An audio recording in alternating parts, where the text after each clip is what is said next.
welcome to the Instant Classic Wrestling Podcast, the only podcast that is always an instant classic. And your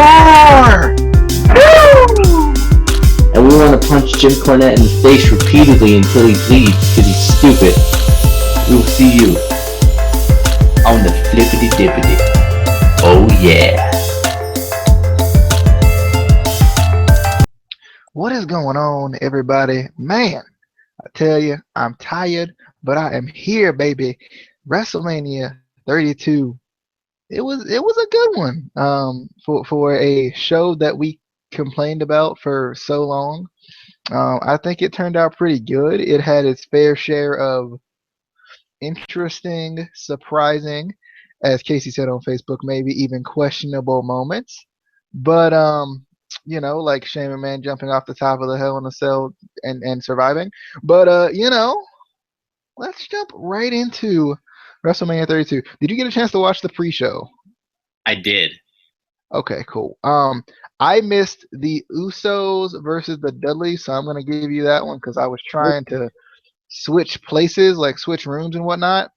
And for some reason, because the network is available everywhere, it's available on my phone, right? It wouldn't work on my phone. So it wasn't even my fault. I was trying to watch it on the walk there, and I was robbed. I want $7.99 of my $9.99 back. Anyway, we got. I don't think that match was $7.99. Probably wasn't. We started off with our pre-show matches. We had Ryback versus Kalisto for the U.S. title, and I was like, this is the moment. This is the time when Ryback takes that leap, takes that step. And then he lost to Kalisto, and I was like, wait, what? Y'all confused? Anyway, this was good. It was a pretty good match. I don't know. It was a pretty good match. It was okay. I just feel like, I don't know. I feel bad for the guys that get put on the pre-show, especially in a title match, because it's like there's no one in the build. There's like nobody in the building yet. And like I'm like, this is a U.S. title match. This should be a packed house for this, and it's not necessarily their fault. It's just where they put it on the card. Anyway, Casey, thoughts on the match? Well, first off, the champ came out first, which, how we love that. But this should not have been on the pre-show. Honestly, if WWE cares this little about the U.S. title, just retire it. Just freaking retire it because you don't care about it. And the timing of this match was horrible. Like you said, it was way too early. The near side front row there was no one in the front row on the near side. Like they went out to the outside for a little bit there, and there was nobody in like the first three rows at all for a WrestleMania match. They should have pushed this back a little bit till more people were in the building to make it look like, there's people there. But there's just a couple things about this match I didn't like. I didn't like that there was a random promo for the Taker match in the middle of this match, like it was a commercial. I liked Ryback character-wise in this match. I like his heel character in this match. I liked his kind of trash talking and stuff. That was cool. But for some reason, Kalisto retained because. Logic, why are you keeping the title on him? It does. First of all, you don't care about the title, so like I said, just retire it. But if I felt like they built up Ryback so much, and then they're like, nope, you still don't get to win anything ever. Funny part was Kalisto won clean. Like it wasn't like a roll-up finish, like the make Ryback look strong or anything, because Justin would have hated that. He would have been on the review just for this match, just to say he hated that finish. But let's jump into the second one. The Total Divas versus Team Bad and Blonde. Let me break down these teams for you. We had the Total Divas, which consisted of Paige, Natalya, Alicia Fox, Eva Marie, and Brie Bella going up against Team Bad and Blonde, which was Summer Rae, Naomi, Lana, Tamina, and Emma. This was booked in Teddy Long's heaven with a 10-man tag team match. I don't know, I didn't think this match was. It was okay. It wasn't. I didn't think it was that bad. I just the promotion of Total Divas to me is just cringeworthy. Like you can like softly promote it, and actually a soft sell of a product or television show or something actually works better statistically because people aren't like, oh God, I have to watch it because that's not how it works. It's not like like people aren't gonna turn off WrestleMania to go, oh, I wonder when Total Divas comes up. No, that's not how that works. I just think the promotion of it is kind of cringeworthy. Lana's booty was, you know, it was fit for a Bootios box. I think you could say. Um, oh man, but shout out to Lana with that bicycle kick though. I was like, okay, I see you. I see you though. You got some moves. I thought it was funny when Eva Marie came in. Obviously, the crowd was like, because she's a face, right? They they would boo her, but I thought it was really funny. This is the moment that got me. When she did the sliced bread, everybody was booing her, and then they saw her hit the sliced bread, and they were like, "Ooh, okay, that's different. I don't see that from a. So they were. I thought it was funny. They were kind of impressed by at least her finisher. But Brie Bella ends up winning with the yes lock, and then Nikki Bella comes out to celebrate. Kind of a little fun moment. Brie Bella gets kind of like lifted up because she's retiring tomorrow, is what I've been hearing. But Casey, thoughts on Team Total Divas versus Team Bad and Blonde? And another thing, just real quick, and I think you're gonna say this too. The like big tag team matches, like more than 2-on-2, and always have the same blueprint, the same exact one every single time. But Casey, First of all, before I get into this match, I was thinking about this well, after the next segment, I was kind of thinking about this the whole night. Now that it's not the Divas division anymore, I wonder if they're going to get rid of Total Divas because it kind of won't make sense anymore if you think about it, because they're not Divas anymore. I mean, they could keep it, I guess, because I don't know, but I'm kind of hoping they don't, just because. they're not getting rid of it anytime soon because they have a new season coming out. Yeah. But I was excited to see Emma, and I was kind of excited to see what Lana could do. Just because we haven't seen her in the ring before. We saw her do like one move on Brie, which looked pretty good, but we hadn't really seen her in the ring. The bicycle kick was nice, but I felt like the majority of this was a disappointment because, yes, a bunch of them had some good spots and were good in the match. But again, WWE always goes for quantity over quality. This didn't need to be a 10 diva tag team match. I mean, you could have, and if you really have to, just bring it down to like a fatal 4-way or, a tag team match or something. You didn't have to have all these, people in the match, a lot of them that most people don't care about. You didn't have to force us to try to have Eva think that she's a face. She didn't need to be in this match. Obviously Brie, because she's retiring, and you could have put somebody else in there. But I just didn't think this needed to be a 10 diva tag team match or 10 women tag team match now. But also, what kind of confused me at the end, and this is just hashtag WWE logic. Why the hell did Nikki come out in her ring gear when she clearly just had neck surgery and cannot compete?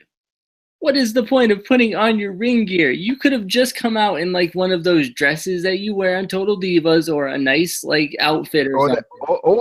Or she could come out in that black dress she wore at the Slammies. I don't. That was the dress. Either way, it did not make any sense at all. Why? I don't get it. I just don't get it. Again, hashtag WWE logic. We said that a lot tonight, actually. We did. Alrighty. So let's jump into the next actually segment.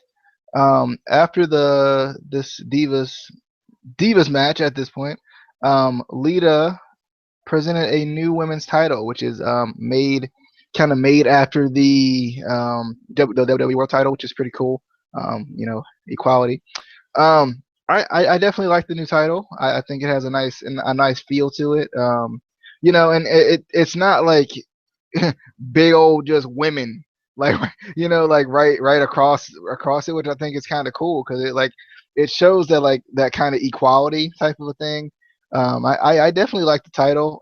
I don't know what it is. I don't like the weird like red color that they have in it. It's not like a true red. It's like a red that they mixed with pink, and they were like, well, we could go red, but pink's like a woman's color, so we'll just mix them. I think is what their thought process was. But once you kind of saw it from a distance and kind of saw a potential winner later holding it up, it was definitely a cool title. I definitely on the presentation or the title, and you can jump right in the Usos and Dudleys if you want. I want to talk about this. The hell. I meant like afterwards was but I didn't say it like that. I just meant yeah. That was the only thing I didn't like about the title was that red back, just because in the WWE logo you have that underlined red, and it doesn't pop enough to like. I don't know. I just didn't like it. I think they should have gone with a different color on the back, just to. That wasn't the WWE logo, right? Let's be honest. That was a W for women. That's how you know it's the women's title. And then it says women's title on the bottom. Anyway, I thought it was funny. Me and DJ talked about this a little bit. Lita said, and this is probably WWE telling her to say this. She said this was the first ever WWE Women's Championship.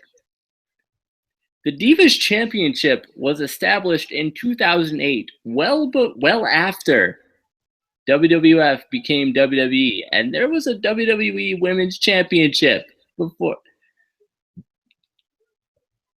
WWE, do you think we are that stupid? We can go back on the network and see. I was wondering what that was. I don't know if that was like a mistake. Like she just, obviously it's WrestleMania jitters, blah, blah, blah, whatever, butterflies, whatever. Maybe she was just like, she wasn't thinking when she said it or something. I don't know. I hope so, but at the end, I feel like it would be WWE trying to like pull one over our eyes or something like that. But let's move into the Usos versus the Dudleys. I don't understand why the hell the Dudleys are on the pre-show. The Usos are always on the pre-show, so it's kind of why fight it anymore. But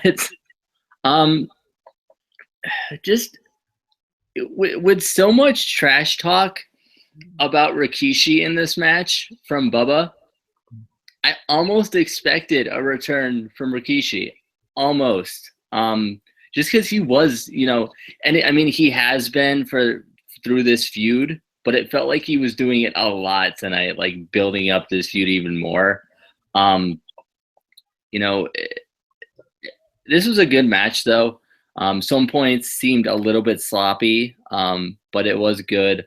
The end of the match, I believe the Dudleys won. I don't remember who won. All I remember is the Dudleys went through tables, and that's really all you need to know. Is that the Dudleys, because pre-show matches don't matter. There was not. So yeah, the Dudleys went through tables. So I'm assuming they're gonna keep this feud going because they don't have anything else to do with the Usos or the Dudleys unless they, split the Dudleys up and do the Bully Ray thing in WWE, which I'm pretty sure they're gonna do. Thoughts on the match that you didn't watch? I have no thoughts because I didn't watch it, and it wasn't my fault. I watched the first little bit of it. I watched the Usos come out. I was like, ooh. ooh, and neither one of these teams got full entrances, which was weird. I thought they just started cutting off entrances at some point in the show. Um, I know they were running out of pre-show time. I guess maybe that's what it was. But um, let's jump into the actual card. Got a nice little video package on history, which I thought was kind of nice. It was weird. You would think this was like, I mean, I guess every WrestleMania is technically like a history-making WrestleMania. But you would think this was like an anniversary type of a WrestleMania based on this video package. But any thoughts on that? That's the only video package I'm talking about tonight. I definitely liked it. I know I got that too. It kind of felt like it was like an anniversary, and I was like, this is 32. Why? But yeah, WWE always does really cool opening kind of video packages for WrestleMania, just kind of building it up to, you know, the grandeur of it, and, you know, the showcase of the Immortals. You know, especially with a WrestleMania like this one where we were pretty sure it was going to flop. Luckily it didn't, but, you know, you just try to get us more excited for it than we were going into it. But yeah, I definitely liked it. Alrighty, so we got the Intercontinental title ladder match, which was a good match. I actually I this is the first year in a while that I haven't watched the show. I didn't watch the show by myself. I watched the show with a group of friends, and it just happened to be, if you've ever been in college, it was an RA program. So there were a bunch of non-wrestling fans watching WrestleMania and talking about how fake it was, and oh my God, isn't it so fake? And it was funny because I would just play along. So like there were some spots in this match like Stardust would go through the ladder, and I'd be like, yeah, it's a plastic ladder, don't worry. Uh, you know, I would just kind of play along with it. Yeah, it's painted silver just to make it look good. You know, sometimes I just go along with it just to just to troll the people I was sitting with.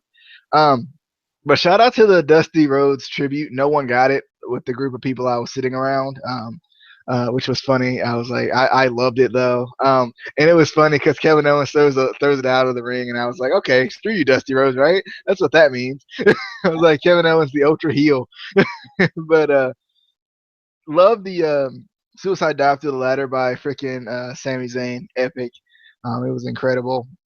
The torpedo DDT was nice too. After and everybody's like, but how can Sami Zayn, how can he how come he's so hurt but he can do all of that? And it was so funny, like trying to explain professional wrestling to these people tonight, for like the first third of the show, I guess you could say, or at least the first hour. But Sin Cara like planchas off the ladder as Zayn turns it over. Thought that was freaking epic. The face buster from the top of the ladder by Ziggler. Ziggler turned into like his old self tonight with his the whole like hip swiveling thing, like the gyration thing. I was like, that's not usually what he does anymore, but okay. Sin Cara gets thrown to the ladder off of Stardust, and it goes through, like completely through the ladder. Kevin Owens is officially like at least paralyzed at this point. Freaking with that half and half suplex. Sami Zayn half and half suplexed him on a ladder. Even when eventually Zack Ryder would win, he was still just there, just chilling out. But yeah, so the Miz would go up to the top of the ladder, and I was like, oh my God, Miz is going to win. What? Right? Like, because I wasn't expecting Miz to win. And then freaking Miz starts celebrating. Zack Ryder gets up there, pushes him off, and then wins the freaking title. And I'm like, what? So that was a shocker to start the show, which was kind of nice, you know. I think it's kind of owed to Zack Ryder at this point. Like he's just been around, poor guy, you know. And I know Casey and I were joking about the playoff beard. We was like, obviously Zack Ryder's gonna win because he got a playoff beard. Look at that thing. But Zack Ryder's your new Intercontinental Champion. He even got a little like promo type of a thing afterwards, with the not only like a promo about how he feels about being the champion, but a little like thing with Ric Flair too, which was cool. A little Snickers commercial, which I thought was kind of cool. But any thoughts on this ladder match? I thought it was really good. This match was amazing. There was a bunch of spots in this match that really look like they hurt. I mean, there's always those really like crazy spots in ladder matches, but for some reason, some of these spots tonight just ow. But Sami Zayn's suicide dive through the ladder was epic. And then like right into the DDT through the turnbuckle on Owens. Like he didn't even like stop for a second. He just went boom, boom. I still can't believe Ryder got the win. I'm happy for him. You know, he definitely deserved it. Out of all these guys, he's been there, I think, the longest. He started off with Edge as one of the Edge heads. So he's been there for so long. Finally getting a championship run, which is weird to think that he hasn't had. I don't think he's had any titles at all. He had the U.S. title, if I'm not mistaken. Yeah, but John Cena had to help him get that. I mean, this one he got on his own. This one he got on his own. No, but it's exciting for him. I kind of want to see what they're going to do with him. I'm excited to see what they're going to do with a bunch of these other guys because a lot of these guys were really impressive. Sin Cara was really good in this match. Stardust was really good in this match. I'm hoping they're still going to do something with Kevin Owens and Sami Zayn. The Miz was in this match.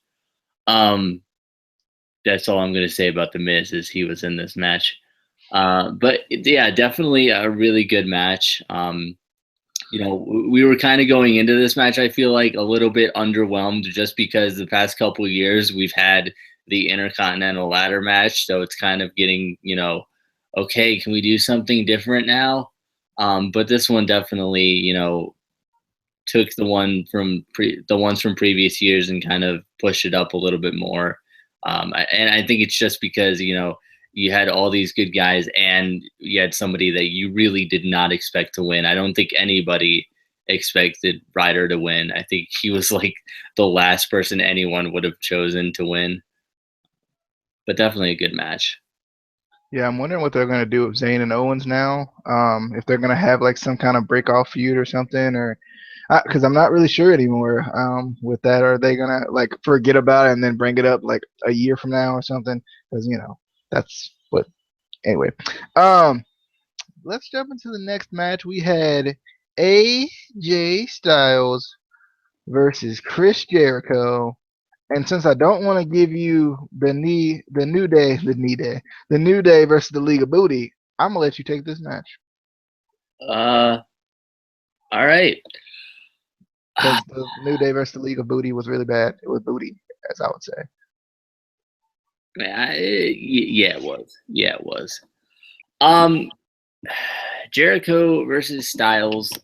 I'll admit, I didn't think this was the best match they've had in the past, but just the fact that it was at Mania was awesome.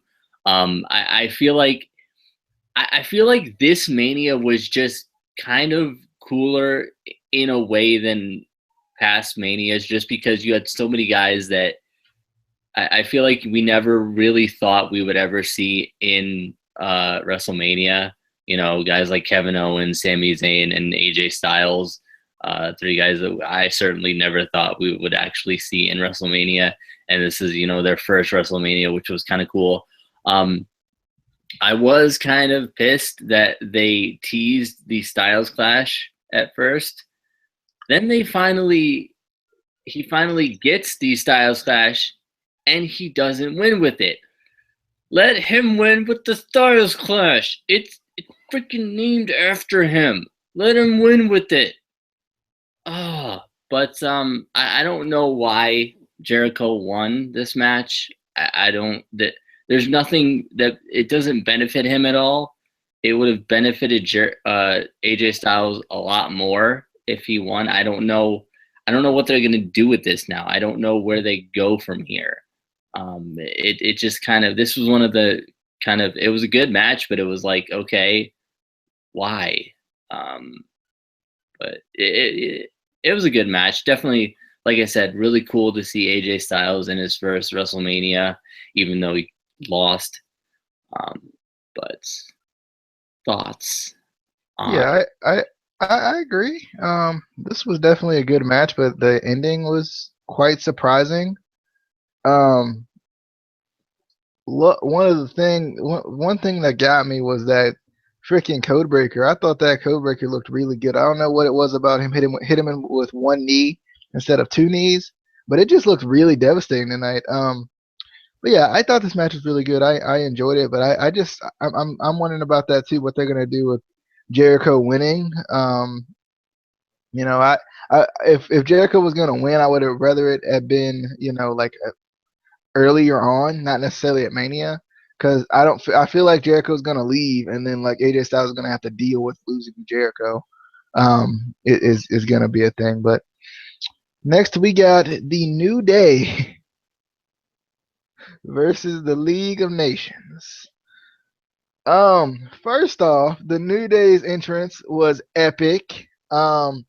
They had quoted it as being 20 feet, a 20-foot box of booty-os that fell down, and the New Day.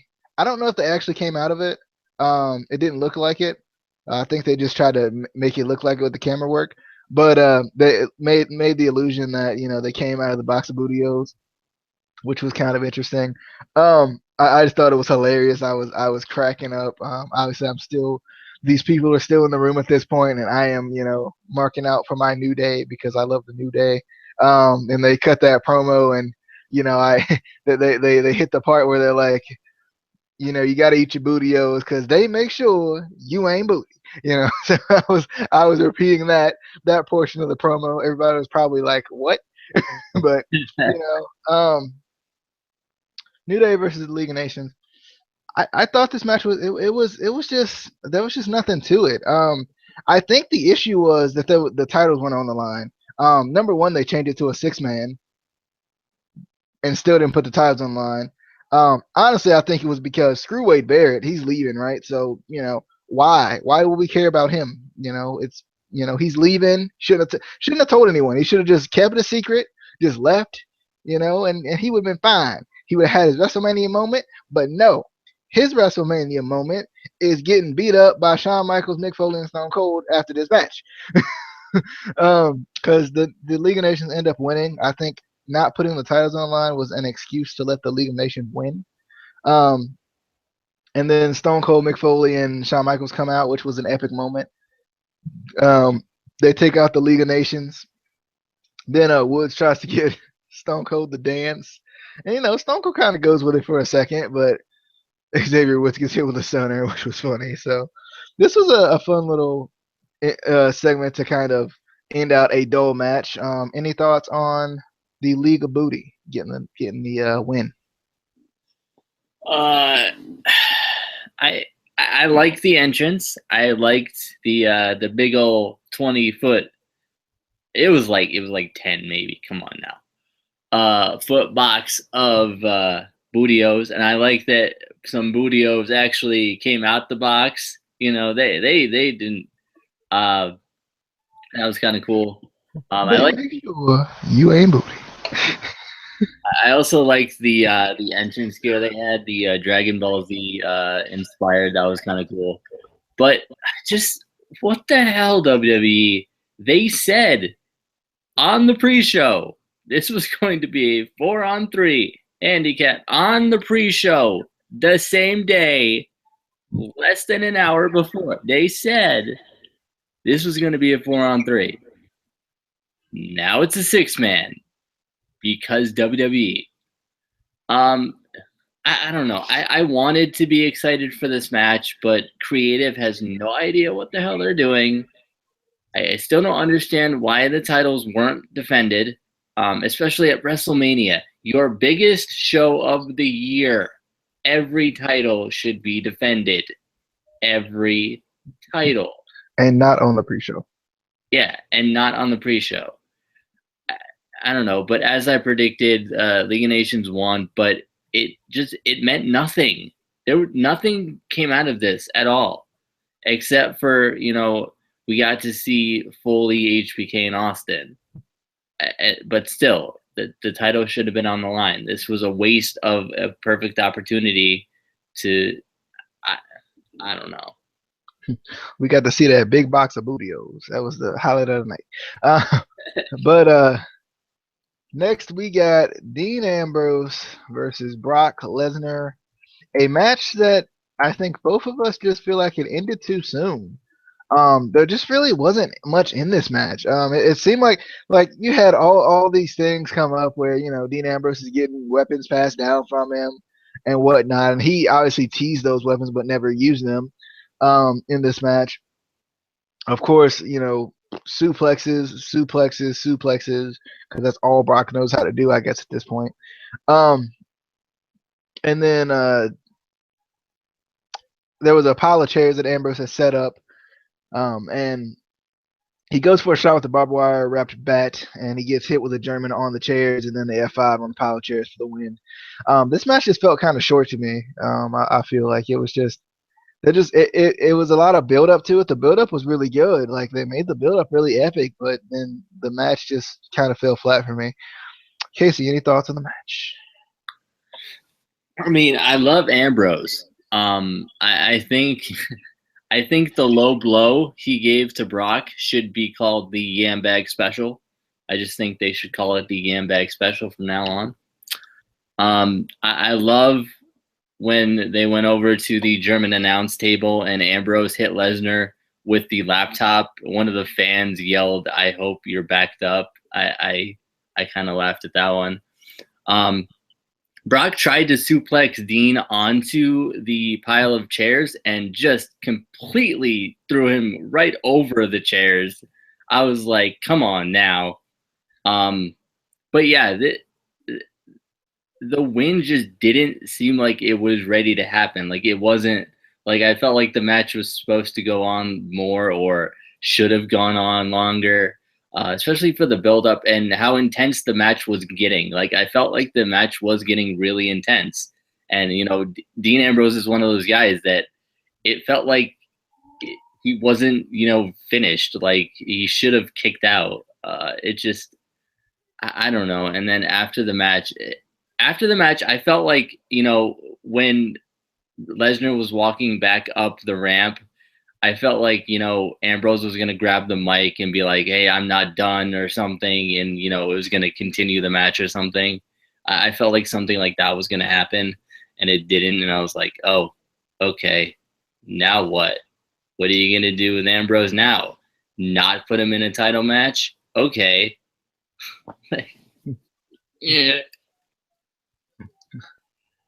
All right. Also, in that New Day match, I just remembered it because it's playing now. But Big E, when he went for that spear to the outside, he landed on his head, and I was like, "Ow!"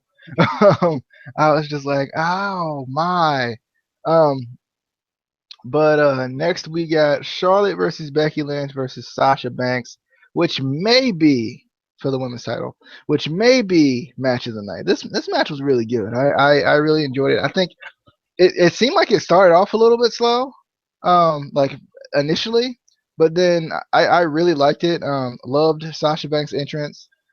Becky Lynch just got her normal entrance because screw Becky Lynch, I guess.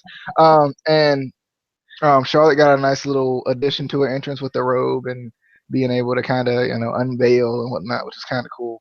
I don't know. For some reason, the Divas title looks really weird tonight. I mean, not that it's like the greatest looking title ever anyway, but like I was kind of getting used to it on Charlotte for a little bit. And I guess I don't know if it was the robe. It just looked weird with the robe. I don't know if maybe because the robe is kind of prestigious. It just kind of looked weird tonight. But the frog splash that broke up the figure four, Sasha landed right on I think it was Charlotte's knees. I was like, ooh, that's painful. The this match had everything. It had moonsaults and suicide dives, Ric Flair catching suicide dives. I thought Ric Flair was done. I was like, Ric Flair's done for the rest of the match. He's dead. It's over. But Ric Flair just, I guess you could call it a no sell for Ric Flair because Ric Flair extremely sells everything. But this time he just got up. Like 2 minutes later, he was right there back on the apron, fine, like not hurting, not selling anything. He was completely fine. I was like, okay, all right then. Sasha almost killed herself with her suicide dive, flipping in the middle of the air. I was like, okay, Sasha, calm down a little bit. But then Charlotte ends up winning with the figure eight for the win. Sasha had in the bank statement on Becky Lynch, but it ends up getting broken up and she gets thrown out of the ring. And then Flair gets involved, kind of holding Sasha back as Charlotte locks in the figure eight. But this match was really good. I enjoyed it. It picked up quickly and it got really good. Good freaking match. Any thoughts on? I think we all were kind of surprised Charlotte retained, but still. Casey, thoughts on the match? Well, first of all, with the title change, like the actual championship change, I felt like either they should have debuted the new title on Raw tomorrow night, or they should have not had her bring out the women's title or the Divas title, just because they didn't like. Usually, when they retire a championship or change a championship, there's some sort of like special unveiling and like retirement of the title, and I felt like there wasn't anything for the Divas title. Like they didn't. There wasn't anything sort of symbolic, I guess. Which I mean, you could just throw that thing in the trash, to be honest, because it's ugly as shit. But anyway, I loved Sasha Banks' Eddie Guerrero inspired tights. That was pretty cool. That they kind of gave a little bit of a background on how her first show she went to that her cousin Snoop Dogg brought her to was when Eddie Guerrero won the title. So she kind of was doing that as a tribute to him. I felt like you could definitely see a little bit of their nerves with a few of the kind of missed moves, like the sunset flip Sasha Banks kind of overshot. But I feel like the more they settled in, the more they felt more comfortable. Because I mean they work so well together anyway. It's WrestleMania, but they're doing the same thing every night. They know each other. But a little off topic, can Sasha Banks please frog splash me? Because girl, that was the prettiest frog splash I've ever seen. I felt like Becky actually looked really good in this match, which is kind of weird just because this whole time I felt like in this feud, they never really pushed her. I felt like they were more pushing Becky or Sasha and Charlotte, and then Becky was thrown in too. But it was nice to actually see, Becky do a lot of really cool stuff in this match. They really pushed her in this match. I marked so hard when Flair took that suicide dive. I was like, yes. And then he got up and I was like, oh. I think I marked even harder when the figure four was reversed by Sasha. I was like, yes, she's going to win the title. And then she didn't. I just can't believe they did this finish. Like, I don't understand why she retained it. I don't get it. And where the hell was Snoop Dogg? He came down to ringside. He walked her down to ringside. Where were you? I blame it on him. I blame the fact that Flair got involved on him. He could have done something. Alrighty, we got the Hell in a Cell match with Undertaker versus Shane McMahon. And I want to give you another match because this is a long freaking show. So, I'm going to give you this one. All right. I think this was probably one of the matches we were all looking. I know me and DJ at least were looking forward to probably the most. If not, I know he was kind of looking forward to the world title picture because he wanted Triple H to find a way to win. DJ just loves when Triple H finds a way to win. But Shane McMahon versus The Undertaker. I thought it was really cool that Shane brought his sons out. That was kind of cool. Then I immediately questioned whether that was a good idea. Brought his sons out to see himself almost get killed. depending on what he was going to do in this match, just knowing his history, I was like, probably not a good idea. But this was a really good match. I didn't write too many notes on it because I was kind of just intently watching. But how the hell did Shane turn a Hell's Gate into a sharpshooter? How? I'm still trying to figure out how he did that because he just kind of rolled over into it, and I'm like, that is not how that works. I'm pretty sure that's not how that works. And, obviously, Shane does the big elbow drop off of the cell. Taker moves out of the way and then just kind of has this look like, what the hell? Like, why would you do that? And then, Taker gets the win, but I mean, okay, Taker gets the win, but what happens with Shane now? Like, what was the point of this? Are they going to still do something with Shane? Is he just going to leave for no reason? Was this just a reason to get, more tickets sold? Like, that would be a WWE thing to do. And also, okay, so this isn't going to be Taker's last Mania match, but who is he going to face at Mania 33? Sting's retired. And why? Like, it would have been perfect for him to retire in his own hometown or home state, at least. Yeah. Who is he going to face and why? Like I said, Sting's retired. He's already faced HBK twice and Triple H twice. Unless he gets revenge on Lesnar for some reason, I don't know. I just don't think, like, how much can he take? Like, how much more can this man take?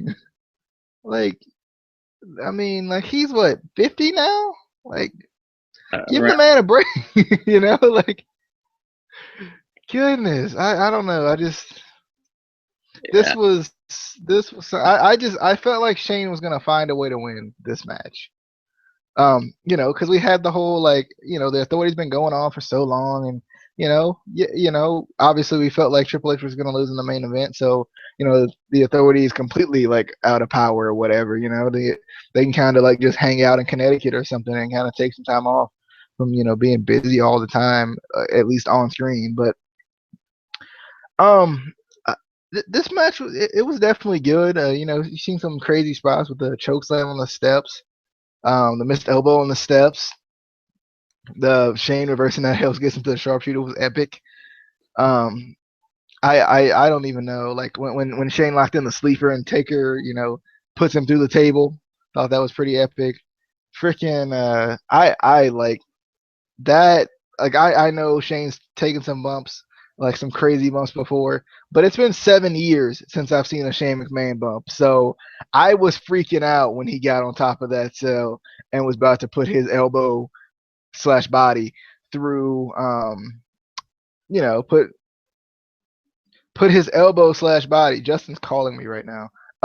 Put his elbow / body through freaking Undertaker. It was just like, what? Like, why? How do you do these things? Is he okay? Is he still living? Like, it was one of those moments where it's like, what in the world, man? But yeah, I was just surprised. I mean, like, I know, like, this kind of felt like the Ric Flair, like, retirement thing where, this I'm sorry, I love you with the pat on the, kind of the little pat on the face, like a kind of respect type of a thing, by Taker there at the end. But I don't know. I was just wondering what was going on. Like, I was wondering what they were going to do with Shane. I was like, watch this be, like, just something to bring in tickets, and then, like, we don't even hear from Shane anymore. I don't know. I'm wondering about it. It definitely makes you curious because, it seems like something they would do, but still, the Authority is getting old. But then again, that hasn't stopped WWE before. But good match nonetheless. Then we had the Andre Memorial Battle Royal. DDP was in it. Frickin' Shaq was in it. Baron Corbin was in it, which was really cool. Shaq and Big Show got eliminated by, like, practically the entire roster. the social outcast pretty much like dominated a little bit for a little bit there, and then got practically just like buried by getting them eliminated so easily. Diamond Cutter to Victor was epic. Freaking Tatanka was annoying in this match for some reason. I was like, why is he here? I was so mad he was in this match. I don't know what it was. I was just like, why? But then Baron Corbin ends up winning this match, which was freaking really cool. I don't know what they're gonna do with him. I don't know if this is like an official step up to the main roster, or what? Because obviously, I don't know if they were thinking about putting him through a title run either. I wasn't really sure, but I don't know. It'll be interesting to see because he's won the Battle Royal, but it hasn't elevated anyone before. So we'll see what happens. Casey, thoughts on the match? If you want, you can invite Justin in, and because he's gonna want to come in anyway, because he'll bitch and moan. But anyway, I was definitely pumped to see DDP in this match. For some reason, I was like, yeah, DDP, you're not gonna win, but yeah. And then Shaq, because Shaq. Yeah, sure. Still, I felt like it was really narrowed down. I was like, okay, it's either gonna be Mark Henry or Kane because being the winner, because they were one of the only ones that actually got an entrance. All the other ones just walked out. But I was still picking Tatanka. I don't care if you think he's annoying. I like Tatanka. I always liked Tatanka. But Baron Corbin won, so he could go on to do nothing like all of the other Andre the Giant Memorial Battle Royal winners, gone on to do nothing. Proud of you, Baron. Proud of you. Honestly, I don't know what happened to my camera. It unplugged itself, and then now it's not on. But as I continue, oh, hey, there we go. I did it. But yeah, I mean, I was just kind of happy to see a young guy win it, because we've seen like Cesaro obviously was young, but when Big Show won it last year, it was just like, why? So I hope they do something with him, maybe bring him up to the main roster now, or I don't know if they're gonna wait to bring him up. That's what's kind of confusing about it, is like he's kind of an NXT like mainstay right now. Like he hasn't had a title run or anything. Should have been out of breeze. I thought Tyler Breeze was gonna win it, but after all the time that he's spent in NXT, he's the longest guy in NXT. Like, give them. I get that you don't like him, Vince, but after all he's done for you in NXT, come on now. Like after having to switch characters and not giving, still like putting it all out there for those characters. I don't get it. Else, just push him to sell T-shirts, because he'll sell T-shirts. Like, I don't know. It's definitely weird. Speaking of weird, we got The Rock coming out, because The Rock, he's The Rock, and he can come out and throw around a flamethrower, light his name on fire, and no one will bat an eye. Hello. So, hola. We're talking WrestleMania 32, if you didn't know. You called me for some reason, so I invited you to the call. But we would end up getting Bray Wyatt to interrupt, and then The Rock versus Eric Rowan would happen. Bray Wyatt would cut a promo, and then I saw a tweet that said Bray Wyatt's promos are boring, and I'm like, you're real dumb. Go back and sit in your corner and go listen to somebody else's boring promo. But this would end up setting up The Rock versus Eric Rowan, which I was kind of happy about at first, but then, screw you, Eric Rowan, I guess, right? Because this match lasted 6 seconds. I don't know why it needed to be here. The Rock had ring gear under his, casual clothes. And then the Wyatt family, the plan was to attack The Rock. And that was the main plan. And then, we get all that, and then John Cena comes out, to like one of the biggest pops I've heard in quite some time for Cena, which was kind of cool. And the Wyatt family gets taken out. I would have rather this happen to any other faction more so. I'm fine with Cena returning. I'm not gonna cry about it. I'm fine with Cena returning.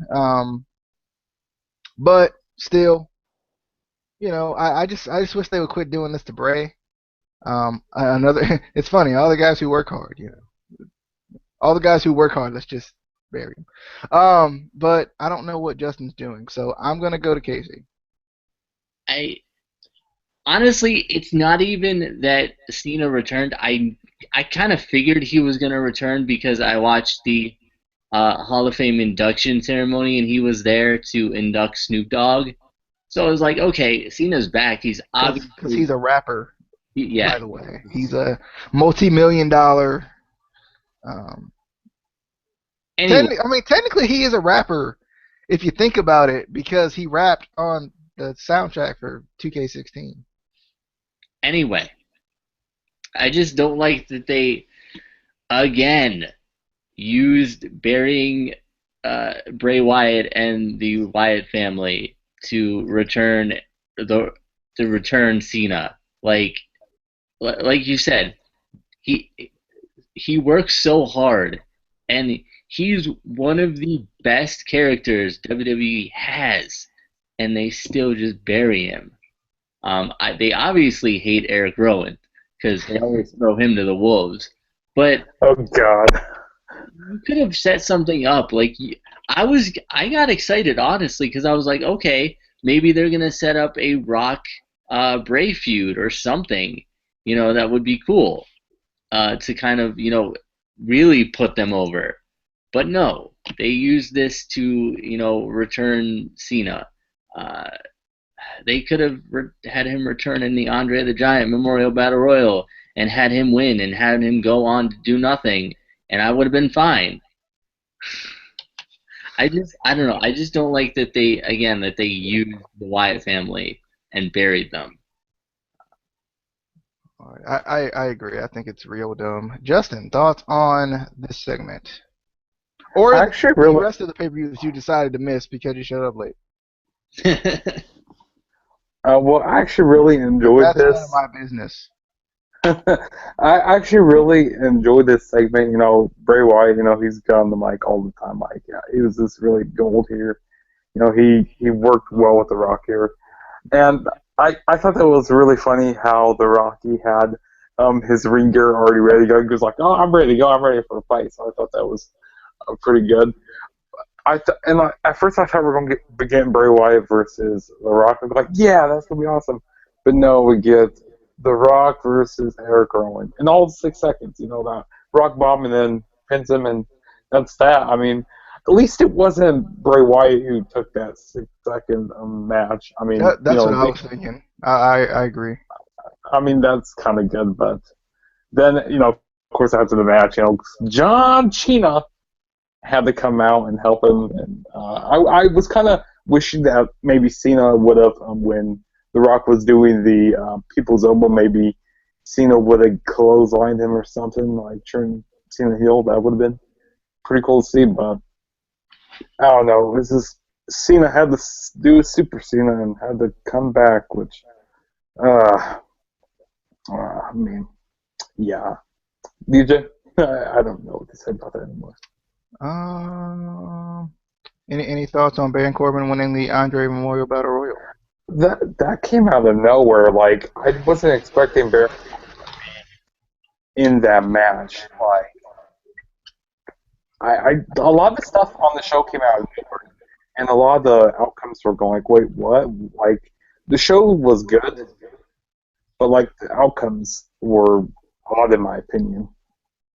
I agree. Shane McMahon versus The Undertaker. Shane taking a loss. That was a very good match. Best match of the night, in my opinion. I like when Shane did that table bump. I mean, he could have damn near killed himself. I mean, if he would have missed that table, I mean, he would have died. I mean, but that was a very good match, and I don't understand why they didn't really give Shane the win, because now we have to freaking still deal with the Authority, anyways, even if they did give Shane the win, like I don't think they would have really kept him as the owner for a very long time. But yeah, It's funny. Casey and I were talking about this. Could have been just a plea for WWE to sell tickets. I don't know what you think about that. Any thoughts on the women's title match and the new women's title? it was a good match. I really enjoyed it.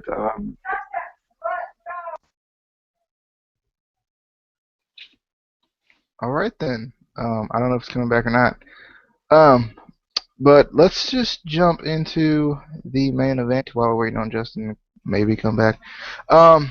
We got Triple H versus Roman Reigns. A good psychological matchup. Quit booing Roman just for the simple fact of booing Roman. Um, I don't get it. I love the spear through the barricade. It was epic. Really good spear. Um, Reigns would also end up spearing Stephanie, and as soon as he did that, I was like, shoot, Reigns has a really high spear. She is gonna be in pain. Because Reigns spears really high when he hits a spear. I was like, that's gonna hurt. And then Triple H hits the pedigree on Reigns for 2. Then Stephanie gives Triple H a sledgehammer. But Roman, which I knew this was going to happen, Roman hits the spear, the sledgehammer flies to like the 5th row, and then Roman wins the WWE World Heavyweight Championship. I'm kind of wondering what they're going to do with Roman because he's still getting booed. Still don't think it's necessarily his fault. Give him a real character and let him do something with it instead of continuing with the big guy from the Shield stuff. That's why he's getting booed. It's not necessarily his fault, but whatever, I suppose. Casey, thoughts on this match? I thought it was good psychologically. But Yeah, I mean, before I kind of get into the match, I think that is why I find him so boring. It's just because it's the same character. It's the exact same thing.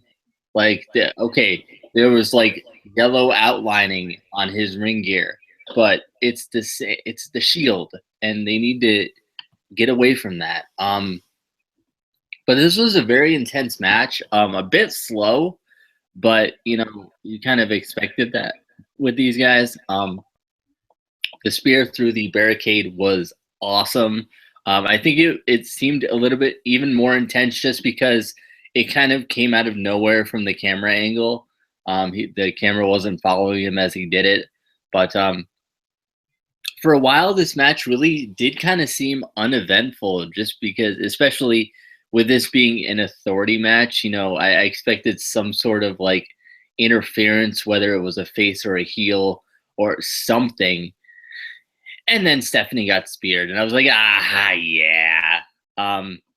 Which I was surprised because if you think about it, for the longest time, it feels like she's been really kind of protected. She hasn't, been, attacked or anything like that. She's been really protected, which was probably a good thing because that this spear, got that much more of a reaction. I feel like, if she wasn't as protected as she has been, the spear would have been cool, but it wouldn't have been like, oh my God. Reigns wins again, and he'll probably lose it tomorrow night because that's what they always do to him. I don't know. I really hope they do somehow change his character.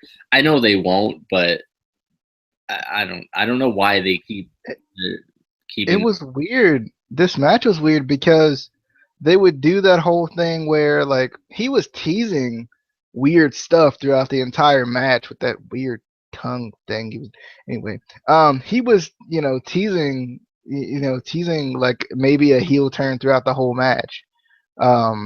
Which I thought was interesting. Like he would fall outside to the ring, and the crowd would be like, yeah, and then he'd like just look at him, like he was teasing stuff throughout the match. So I don't know if like they're just making it really, they're just going really slow with it, or I'm not sure what they're doing.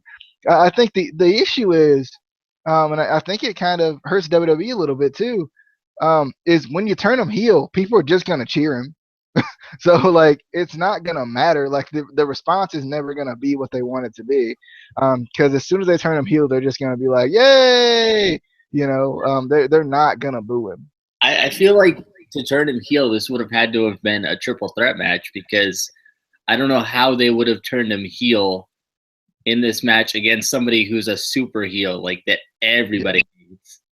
Yeah, I think they need to turn him heel against somebody that's really over with the crowd. Like Dean Ambrose would have been a good one a while back. Or because I feel like anytime you attack the most over guy in the company, like that gets you to heel status really quick. So I don't know. I'm wondering what they're gonna do because I would love for them to give him something of his own character. Because I just feel like he's getting blamed for this and he's taking a lot of the blame and it's not necessarily his fault. It's not necessarily something he can, you can only go so far with. Oh, I'm the big guy from the Shield. Okay, bye. Like believe that. Like that's like you can only go so far with that. It's not necessarily something he can do anything about. But that was your WrestleMania 32 review. I don't think this review went as long as I thought it was going to, considering how long this show was. This show lasted about an hour longer than usual, I think.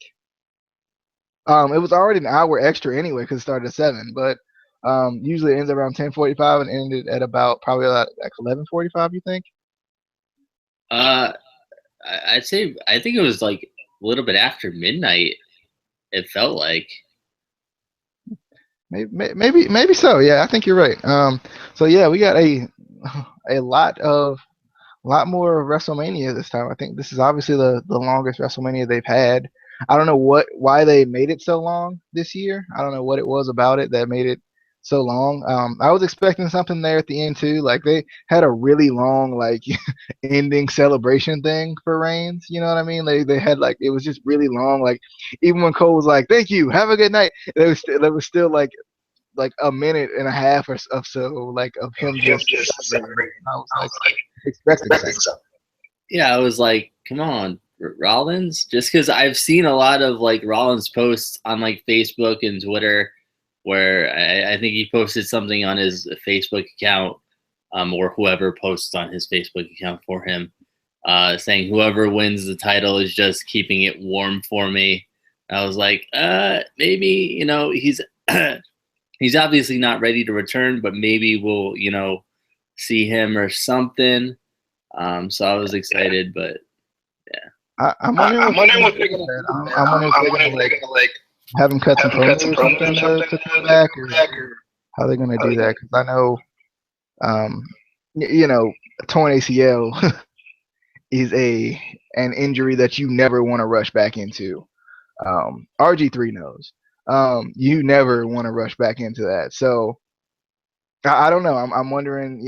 I feel like I wonder if they're just kind of trying to keep him away. So then it's like when he comes back, it's like, oh, really, really, really big moment, or what they're gonna do with that. But that was your WrestleMania 32 review. If you haven't already, hit that subscribe button. I'm going to sleep, and I hope that maybe, unless it's like some kind of weird time in your area, that you are too. Get you some rest so you can go to work / school and try not to fall asleep on your coworkers because that's not nice.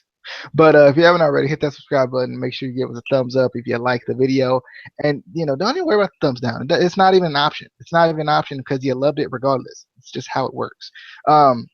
Be sure to find us on Facebook and find us on Twitter. All of it's down below. It's down below my face. This face, the money maker. Even though Miz didn't win. But anyway, we will see you guys later. Hope you guys enjoyed.